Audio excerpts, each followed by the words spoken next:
আগামী বৃহস্পতিবার আমরা নির্বাচন কমিশনে এই মর্মে একটি স্মারকলিপি প্রদান করব, যাতে করে বর্তমান সরকারের কোনো উপদেষ্টা তফসিলের শেষ মুহূর্তে এসে পদত্যাগ করে সেই সরকারের অধীনেই কোনো নির্বাচনে অংশগ্রহণ করতে না পারে।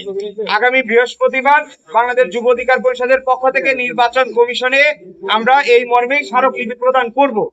আর যে বিষয়টি বললেন সেটি হলো, কোনো ব্যক্তি চাইলেই গণ অধিকার পরিষদে যুক্ত হতে পারে, এখানে কোনো বাধা নেই। বাংলাদেশের যে কোনো নাগরিক তিনি যদি প্রাপ্তবয়স্ক হন অবশ্যই তিনি রাজনৈতিক দলে যুক্ত হতে পারেন। সেক্ষেত্রে গণ অধিকার পরিষদে যুক্ত হওয়ার ব্যাপারে আমাদের কারোর ব্যাপারে কোনো আপত্তি নাই।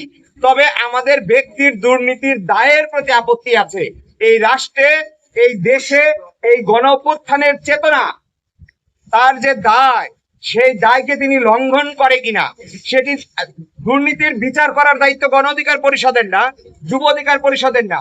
আমরা সরকারকে চাপ প্রয়োগ করতে পারি, আমরা সরকারকে বাধ্য করব যাতে তারা এই দুর্নীতি দায়ে যারা অভিযুক্ত তাদের বিচারকে সম্পন্ন করে।